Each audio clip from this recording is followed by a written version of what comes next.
Hello bachon, let's read this question and the question says that find the vector and Cartesian equations of the plane containing the lines r vector is equal to 2 I cap plus j cap minus 3 k cap plus lambda I cap plus 2 j cap plus 5 k cap and r vector is equal to 3 I cap plus 3 j cap minus 7 k cap plus mu 3 i cap minus 2 j cap plus 7 k cap. तो आइए अब इस question को यहाँ पर हम solve कर लेते हैं। इस क्वेश्चन में हमसे कहा गया है कि यहाँ पर हमारे पास हमें वेक्टर और कार्टेशियन इक्वेशन बतानी है प्लेन्स की, जो हमारे पास ये जो दो गिवन लाइंस हैं इन्हें कंटेन करें। तो यहाँ पर हम की कॉन्सेप्ट यूज करेंगे, की concept that vector vector of plane would be would be perpendicular to both lines। तो यहाँ पर हमारे पास ये जो दोनों लाइंस गिवन है, हमारा जो नॉर्मल वेक्टर होगा प्लेन का वो इन दोनों लाइंस के परपेंडिकुलर होगा। तो यहाँ से हम अगर देखें तो हमारे पास क्या आ जाएगा, हमारे पास लेट्स सपोज यहाँ पर ये एक प्लेन है, इस तरह से ये एक प्लेन है। अब हम मान लेते हैं कि इसमें हमारे पास दो लाइन कंटेंट है, इस तरह से कुछ कुछ इस तरह से है यहाँ पर। तो जो फर्स्ट लाइन है हमारी, अगर हम देखें तो इसकी इक्वेशन हम किस तरह से लिख सकते हैं। हमें यहाँ पर जो इक्वेशन गिवन है फर्स्ट लाइन की वो है r vector is equal to 2 i cap plus j cap minus 3 k cap plus lambda i cap plus 2 j cap plus 5 k cap. और हम जानते हैं यहाँ पर ये जो लैम्डा के साथ हमारी आई cap plus 2 j cap plus 5 k cap है, ये क्या होता है बेसिकली डायरेक्शन रेशियोज। तो इस लाइन की इक्वेशन क्या आएगी, ये आ जाएगा x माइनस 2 बाय, यहाँ पर ये आएगा हमारा 1 divided by 1, because direction ratio क्या है इसका 1 यहाँ पर, इज इक्वल टू, फिर अगर हम देखें तो यहाँ से आएगा y माइनस 1 बाय, ये आ जाएगा डिवाइडेड बाय 2, बिकॉज यहाँ पर ये 2 है j के साथ हमारे पास।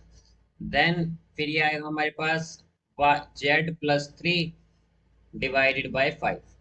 तो ये हमारी एक लाइन की इक्वेशन है। फिर इसी तरह अगर हम सेकंड लाइन के लिए देखें तो यहाँ पर ये इक्वेशन होगी हमारी x माइनस 3 बाय, यहाँ पर डायरेक्शन रेशियो है ये 3, देन y माइनस 3 बाय, ये आ जाएगा हमारे पास -2 and is equal to z minus, ये +7 हो जाएगा और डिवाइडेड बाय 5 ये आ जाएगा। तो ये हमारी दोनों इक्वेशन है। अब यहाँ से अगर हम देखें तो हमारे पास जो डायरेक्शन रेशियोज हैं, लेट सपोज इसके फर्स्ट लाइन के हमारे पास वो क्या है यहाँ पर, ये है 1 2 एंड 5।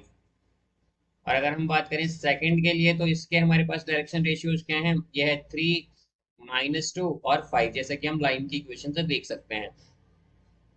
अब अगर हम नॉर्मल देखें इस प्लेन का, तो नॉर्मल इस प्लेन का इस तरह से होगा, यानी कि ये जो नॉर्मल है इस प्लेन का वो बेसिकली क्या है, इन दोनों लाइंस के परपेंडिकुलर है, जैसा कि हमने की कॉन्सेप्ट में देखा था।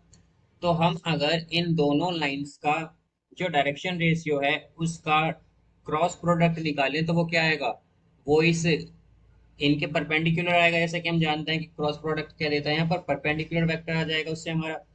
तो आइए पहले वो फाइंड कर लेते हैं यहाँ पर हम। तो अगर हम एक लाइन फर्स्ट को L1 मान लें और लाइन सेकंड को L2 मान लें तो इनका क्रॉस प्रोडक्ट होगा हमारे पास आई कैप जे कैप के कैप। अब डायरेक्शन रेशियो अगर हम देखें तो लाइन फर्स्ट का डायरेक्शन रेशियो क्या है हमारे पास, जैसा कि हमने देखा 1 to 5, तो ये आ जाएगा 1 to 5।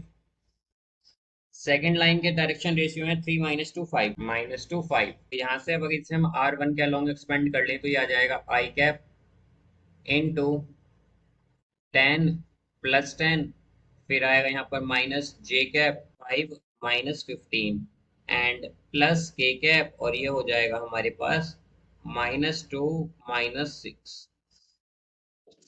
तो ये आ जाएगा हमारे पास 20 i कैप -10, और ये जे कैप है तो ये हो जाएगा +10 जे कैप, और यहाँ से आएगा 8 के कैप। तो ये आ जाएगा हमारे पास।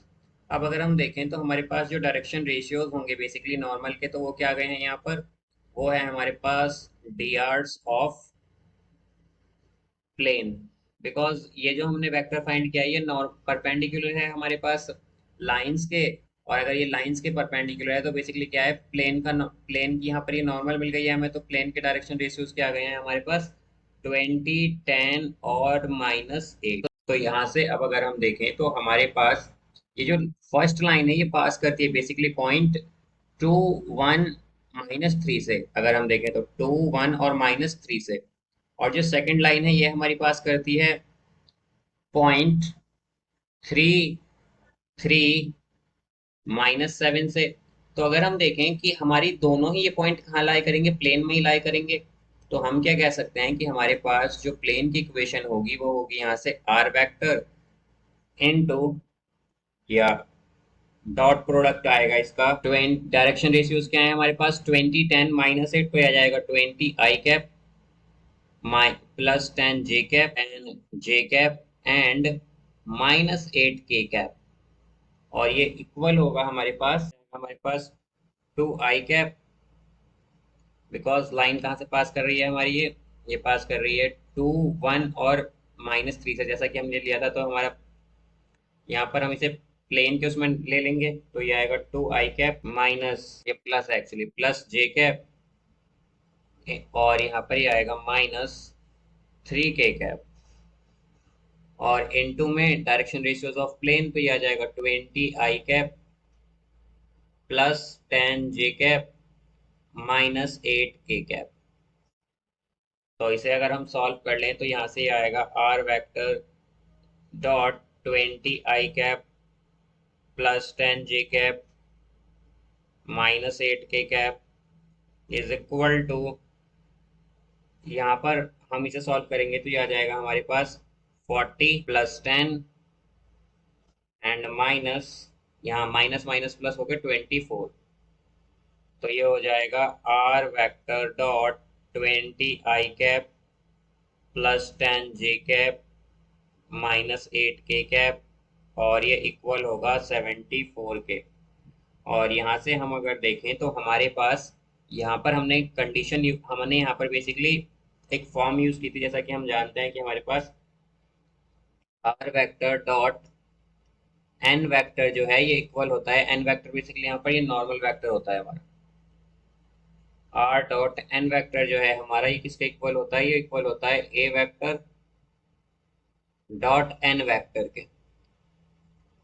अब यहाँ से हम अगर देखें तो हमारे पास इसकी जो दूसरी फॉर्म में इसे हम लिखेंगे वो लिख सकते हैं इसे हम, जैसा कि हम जानते हैं कि वो होती है हमारे पास ax - x1 +by - y1 +cz - z1। यहाँ पर ए बी सी हमारे डायरेक्शन रेशियो होता है इक्वल टू 0, और x1 y1 z1 ये बेसिकली जिन पॉइंट से हमारी इक्वेशन पास करती है। तो अगर हम देखें तो डायरेक्शन रेशियो क्या है हमारे पास, यह है 20, और ये इनटू में आ जाएगा x - x1 बेसिकली जहाँ से हमारी इक्वेशन पास करती है, तो यह है 2, 1, -3, तो ये आएगा 2, देन प्लस b क्या है हमारा यहाँ पर, यह है 10, y माइनस y अगर हम देखें तो y हमारा y1 क्या हो जाएगा यहाँ पर 1, तो ये आएगा 1 प्लस c है हमारे यहाँ पर ये -8, और ये आ जाएगा z - z1 है हमारा यहाँ पर -3, तो ये +3 हो जाएगा इज इक्वल टू 0। तो इसे अगर हम सॉल्व कर लें तो ये हमारे पास इक्वेशन आएगी 20x +10y एंड -8z और इज इक्वल टू 74।